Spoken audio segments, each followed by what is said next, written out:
안녕, 난 토요미스테리 디바 메이야.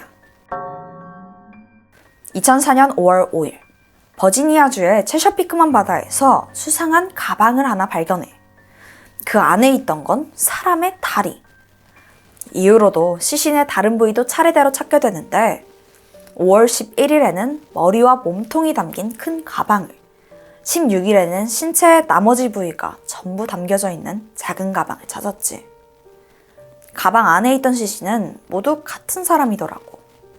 시신이 들어있던 가방은 여행용 사이즈로 약간 되게 다양하게 세트로 나오는 것들 있지. 그런 가방이었었고. 경찰은 우선 시신의 신원을 알아내려고 몽타주도 만들고 실종자 데이터베이스도 싹 뒤져봤어.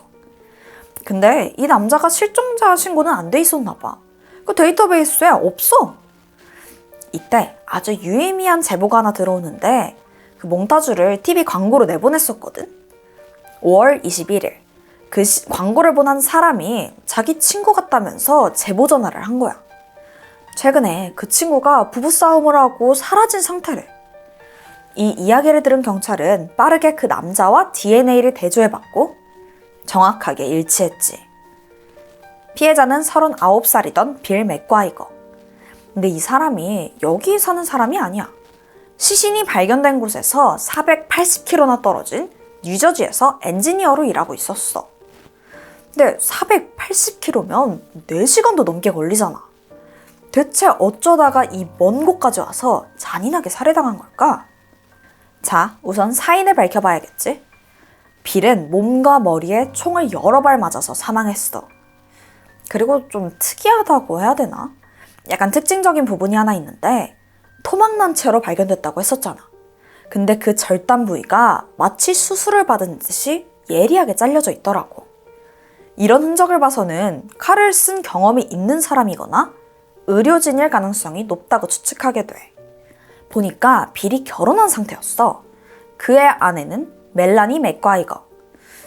근데 남편이 꽤 오랜 기간 사라진 상태였을 텐데 아내가 실종 신고를 안 한 게 좀 솔직히 수상하잖아.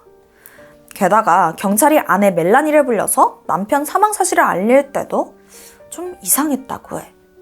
막 눈물을 보이기는 하는데 뭐랄까 그 남편의 죽음에 딱히 관심이 없는 느낌? 그러니까 어떻게 사망했는지에 대해서 전혀 물어보질 않아. 그러니까 그냥 관심이 없어 보이더라고. 마치 이미 알고 있었던 사람처럼. 맥과이어 부부는 5년 전인 1999년에 결혼했어. 아이도 낳고 그냥 평범한 부부처럼 보였지. 게다가 멜라니가 간호사로 일해서 집안 사정도 꽤나 안정적이었고. 근데 문제가 발생해. 아니, 남편이 도박에 중독된 거야. 사실 결혼 전부터 도박 문제가 있긴 했었어. 근데 결혼하고 애도 생기고 하면서 그냥 좀 손 뗀 것 같았거든. 하지만 그 도박을 다시 시작했고 이제는 점점 그 금액도 커져가. 이게 차라리 돈만 날렸으면 좀 낫지. 돈 잃고 오는 날이면 그 좌절감과 분노를 아내한테 풀었다고 해. 도박에 폭행까지. 이 부부 사이는 점점 망가지고 있었어. 이런 상황에서 근데 이 부부는 새 집 사서 이사를 가자라고 계획하고 있었대. 근데 이게 좀 이상하지? 어쨌든 간에 그 집 위치를 정하는 거에도 또 안 맞아서 다툼이 좀 심했나 봐. 결국 남편의 반대에도 집을 계약했고 이사를 준비하던 중에 둘이 크게 다투고 빌이 집을 나갔는데 이때 남편 빌의 시신이 발견된 거지. 멜라니 진술에 따르면 남편을 마지막으로 본 건 4월 29일이래. 이날 새벽에도 또다시 그 집 문제로 크게 싸웠는데 그날따라 남편이 유독 폭력적인 거야. 때리는 것도 모자라서 이젠 막 목까지 졸라. 근데 그 자리에 아이들도 있었거든. 잔뜩 흥분해서 애들마저 때릴까봐 멜라니는 급하게 애들을 데리고 화장실로 도망쳤어. 그리고 문 잠궈버렸고. 열받은 빌이 문을 부술 듯이 두드리면서 막 나오라고 난리를 치더래. 그러다가 혼자 지쳤는지 다시는 이 거지 같은 집구석에 돌아올 일 없다고 소리 빽 지르고 나가버렸다는 거야. 그리고 이게 자기가 본 남편의 마지막 모습이었다고 해. 그 뒤로도 남편한테 연락 한 통 안 했대. 솔직히 남편한테만 벗어날 수 있으면 애들한테 아빠가 없어도 괜찮겠다 생각할 정도로 빌한테 환멸이 나 있었어. 그래서 따라 나가거나 하지도 않았었고. 근데 그 뒤로도 계속 몇 주 동안 집에 안 오니까 맨날 애틀랜틱 가서 도박했으니까 거기로 갔겠거니 했었지. 빌한테 또 따로 연락도 없었었고. 그래서 진짜 우리 관계는 끝이다 싶어서 따로 실종 신고도 하지 않았다는 게 멜라니의 증언이야. 하지만 경찰은 그녀의 이야기에서 좀 수상함을 느꼈어. 빌을 마지막으로 본 사람이기도 하고, 아무리 그래도 아니 같이 살던 사람이 사라졌는데 일주일 넘기도록 신고를 안 했다는 게 좀 이상하다 싶었던 거지. 그리고 시신이 굉장히 예리하게 잘려 있었다고 했잖아. 그래서 칼을 사용한 적이 있거나 의료계 종사자가 범인일 가능성이 있다고 추측했고, 멜라니의 직업은 간호사, 의료계에서 일하고 있잖아. 이런저런 정황 증거가 꽤나 많았던 거야. 결국 멜라니는 용의자로 지목됐고 본격적으로 수사가 시작돼. 자, 그러면서 알게 된 사실인데 멜라니가 불륜을 저지르고 있었더라고. 같은 병원 의사 밀러 박사랑 둘이 부적절한 관계를 유지해왔다는 사실이 확인돼. 자, 여기서 경찰의 추측은 이거야. 폭력적인 남편을 더 이상 참지 못한 멜라니가 밀러 박사와 새로운 삶을 살기 위해서 빌을 살해. 확실한 동기지. 근데 이것도 심증이야. 물증이 없어. 이제 살해 도구, 그러니까 총을 찾아야겠지. 우선 부부가 살던 뉴저지에서는 총기를 구매한 기록을 다 알아보는데 빌, 멜라니 둘 다 총기 소지 기록이 없더라고. 혹시나 싶어서 다른 주까지 범위를 넓혀서 기록 싹 보는데 딱 발견했지. 멜라니가 남편이 사망하기 3일 전인 4월 26일 플로리다주에서 총을 샀더라고. 다른 주 가서 산 게 이게 더 수상하지 않아? 멜라니는 이 불륜 사실에 대해서 맞대. 인정했어. 남편한테 받은 상처 때문에 자기도 모르게 친절한 밀러 박사한테 마음이 끌린 것 같다라고 했지. 하지만 살인은 절대 아니래. 아니, 총 산 것도 남편이 총이 필요한데 자기 정가 때문에 못 사니까 아내한테 사달라라고 했던 거래. 애초에 내가 쓰려고 산 것도 아니고 바로 남편 줬고 빌은 그 보관 박스에 총을 넣더니 창고에 뒀다는 거야. 그 뒤로 자기는 그 총을 본 적도 없대. 근데 주변 지인들의 말은 또 다르더라. 멜라니가 진짜 이러다가 자기 맞아 죽을 것 같다면서 최후의 보호수단으로 총을 사뒀다라고 이야기한 적이 있다는데 대체 뭐가 진실일까? 하지만 여전히 그 총은 찾질 못했어. 경찰은 그래서 더더욱 결정적인 증거 확보에 온 힘을 쏟았다고 해. 자, 이제 그 불륜 상대였던 밀러 박사를 조용히 불러서 신문을 하기도 해. 처음에는 공범으로 의심을 했는데 알리바이가 확실하더라고. 별다른 혐의점도 없었었고. 근데 이때 경찰이 살짝 꼼수를 부리는데 박사한테는 그 사실 숨기고 너 공범 아니냐 하면서 막 압박을 준 거야. 의심 피하고 싶으면 범인이 아니라는 사실을 증명해라. 이렇게 얘기한 거지. 겁먹은 박사는 경찰에게 적극적으로 협조하기 시작해. 멜라니랑 대화를 녹음하고 증인으로 나서기도 하고. 그러던 중에 빌의 자동차가 발견되는데 도박하러 자주 간다는 그 아틀랜틱의 한 주차장에 있더라고. 정말 다행히 그 근처에 보안 카메라가 있었어.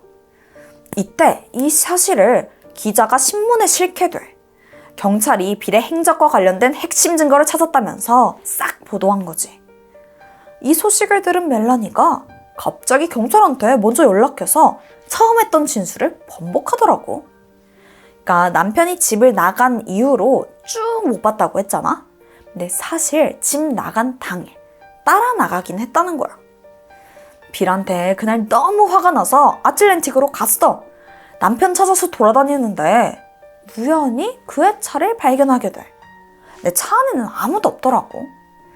이때 빌 좀 골려주려고 차를 인근 모텔에 구석진 곳에다가 몰래 옮겨뒀대. 사실 전에 부부싸움 했을 때 빌이 똑같은 짓 해서 진짜 열받았던 적 있었거든. 그래서 복수한 거지. 그렇게 차 옮겨두고 급 피곤해져서 그냥 자기 차는 아틀랜틱에 두고 택시 타고 집으로 간 거야. 그리고 다음날 다시 택시를 타고 아틀랜틱에 와서 자기 차 가지고 갔고. 하지만 남편을 못 본 건 진짜 사실이래. 자, 그럼 CCTV 확인해보면 되잖아. 그 보안 카메라 있었으니까. 근데 이상한 게 멜라니가 조수석에 있어. 그럼 운전은 누가 한 거야? 공범이 있다는 건가?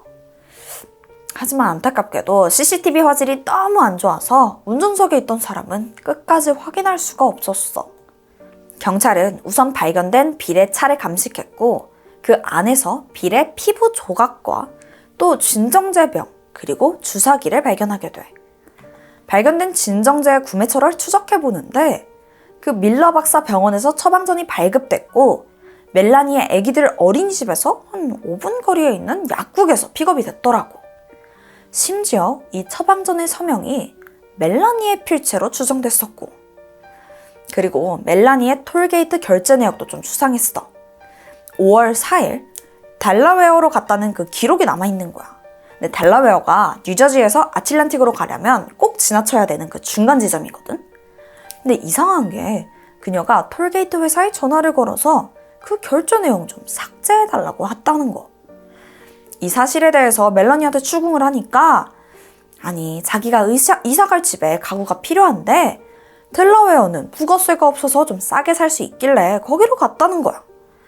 근데 남편이 죽은 채 발견이 됐다길래 괜한 의심 받을까봐 걱정돼서 그 내역 좀 지워달라고 그랬다는 거지. 이게 과연 사실일까? 경찰도 점점 답답해졌어. 아무리 봐도 아내가 범인이 맞는 것 같은데 결정적인 증거가 안 나오니까. 결국 멜라니의 집 압수수색을 결정해. 빌이 토막난 채로 발견됐잖아. 집에서 시신을 처리했을 거라고 생각한 거야. 그렇게 화장실부터 온 집안을 조사했지.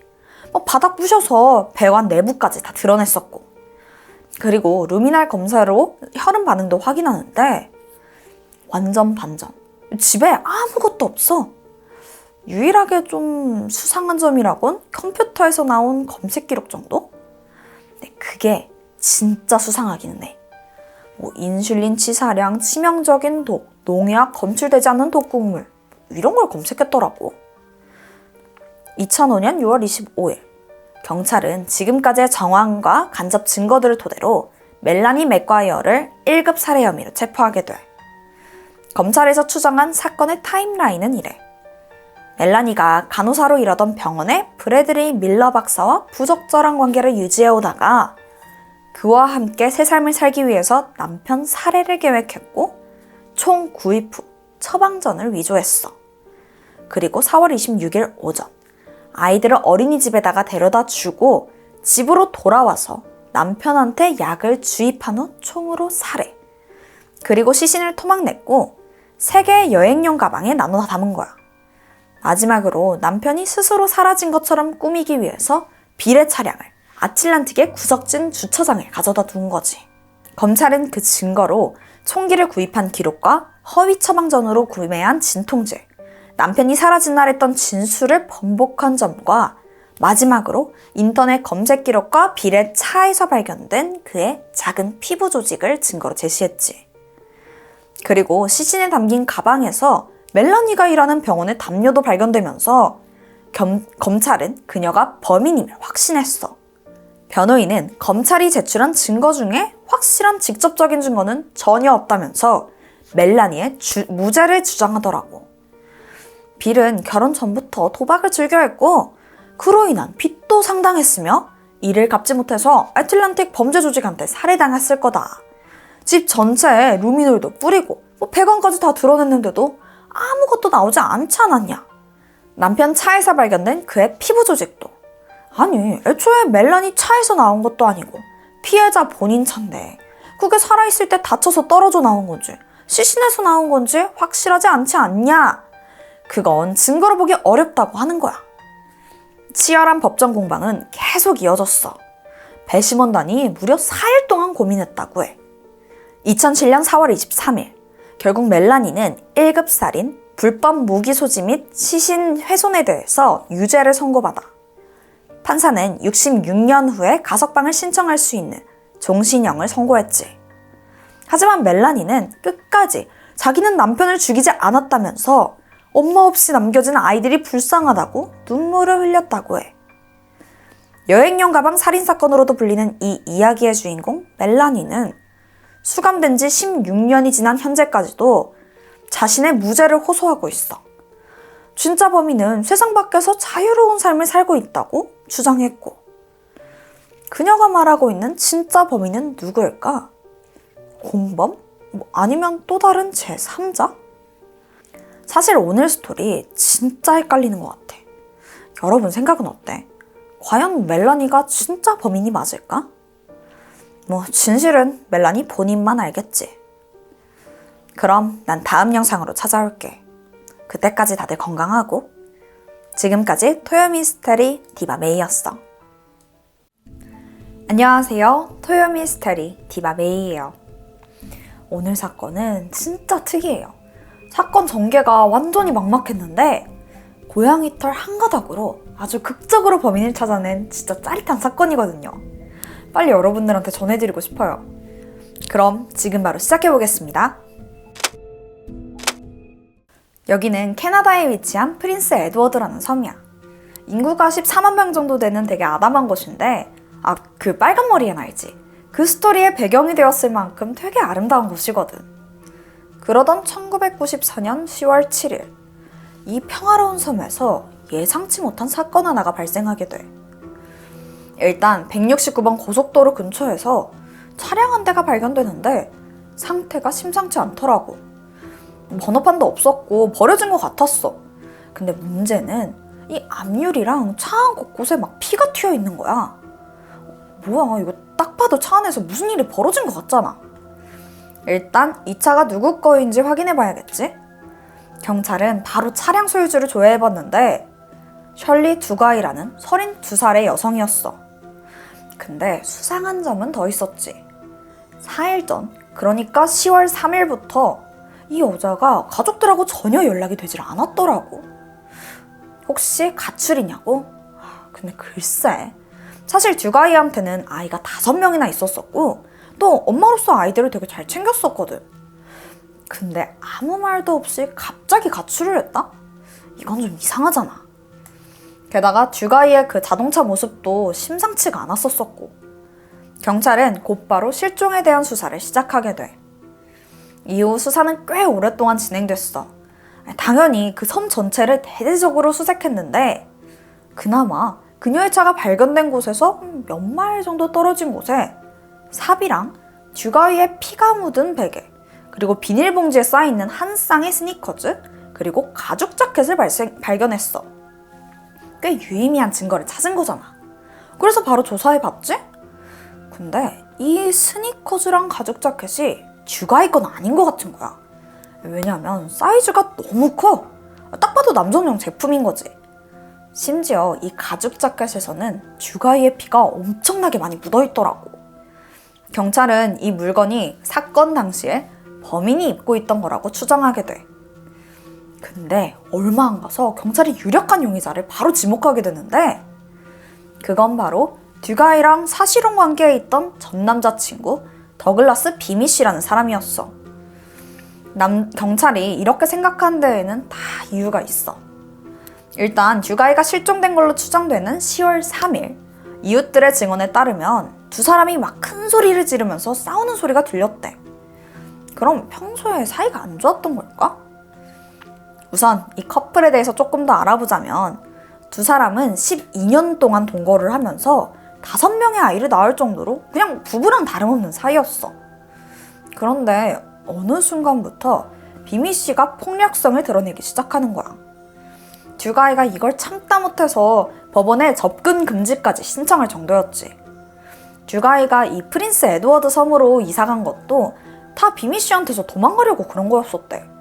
일단 비미 씨한테 여성 폭행 전과도 있었었고 여러 가지 정황을 종합해 봤을 때 유력한 용의자일 거라고 판단했어. 조사를 위해서 경찰은 비미 씨를 찾아갔고 그에게 듀가이 실종에 대해서 물어봤는데 자기는 그 접근 금지 명령 때문에 근처에도 못 갔다고, 자기는 전혀 모른다 이러더라고. 근데 사실 그 증거가 없어서 이 상황에서 그를 막 더 추궁할 수는 없었어. 경찰은 일단 확실한 증거를 찾기 위해서 조사를 시작하게 돼. 우선 그 현장에서 발견된 스니커즈 있잖아. 그걸 면밀히 조사해봤는데 사이즈는 270mm였어. 근데 마침 그 비미 씨 발 사이즈가 270이더라고. 아주 드러나는 정황 증거마다 비미 씨가 범인이라고 하는데 이게 딱 결정적인 증거가 없는 거야. 한참 고민하던 경찰은 이전까지 단 한 번도 사용된 적 없었던 수사 방식을 사용하기로 해. 사실 스니커즈랑 같이 발견된 그 가죽 자켓 안에 흰색 털이 몇 가닥 붙어 있었는데 이게 아무리 봐도 사람 털 같아 보이진 않았었거든. 이게 뭘까 하고 한참을 고민하다가 비미 씨 집을 찾아갔고 거기서 답을 얻을 수가 있었었어.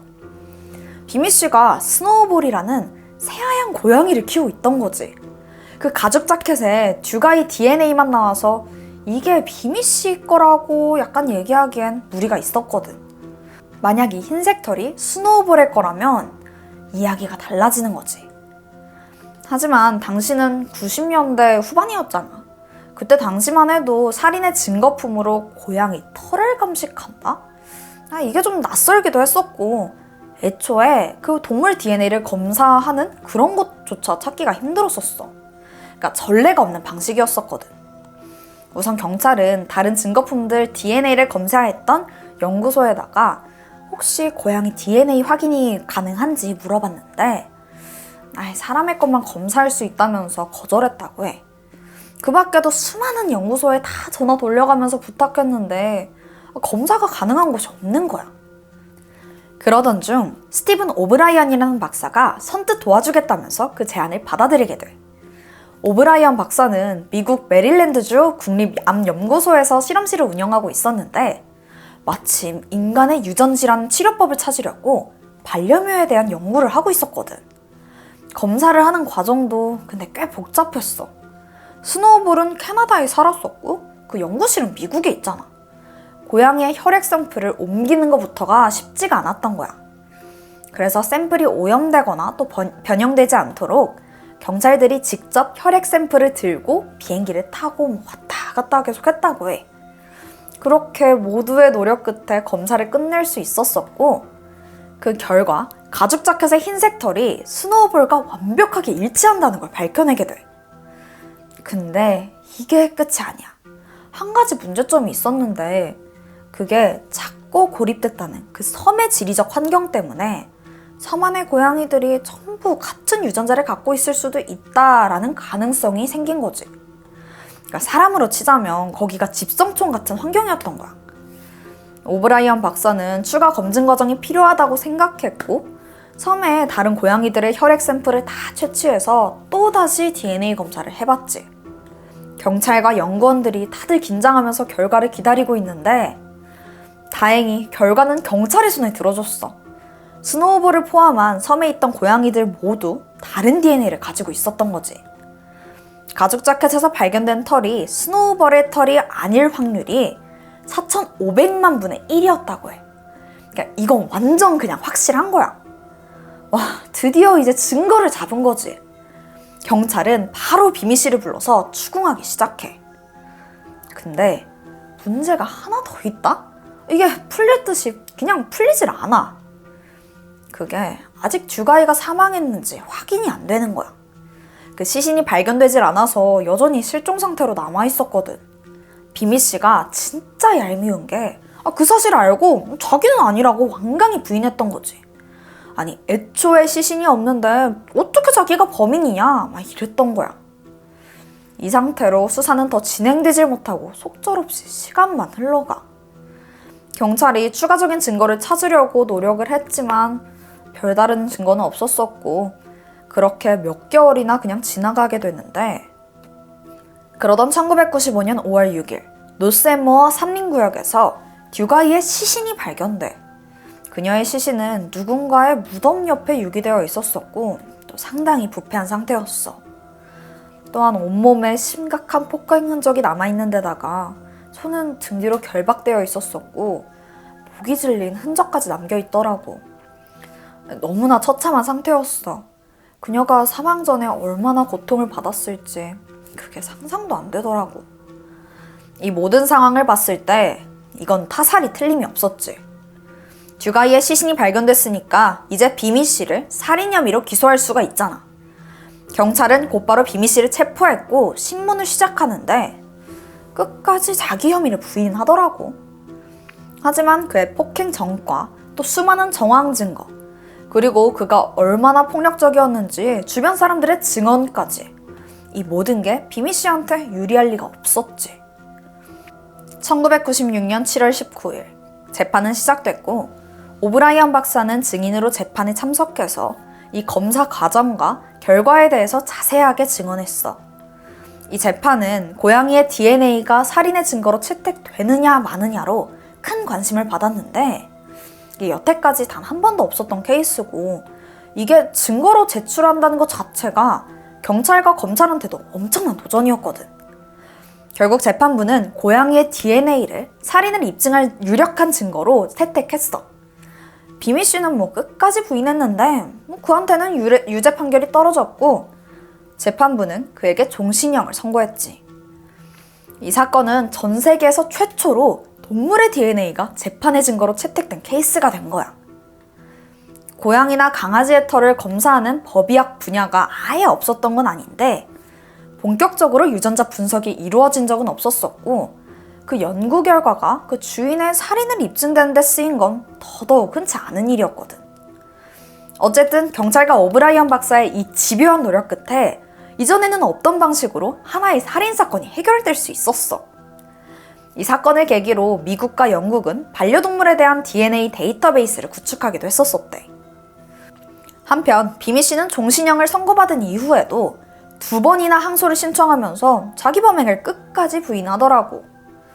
2013년에 이뤄진 가석방 심사에서도 자기는 듀가이를 절대 살해하지 않았다라고 주장했지만 이런 태도는 그냥 가석방 심사에서 부정적으로 작용될 뿐이었어.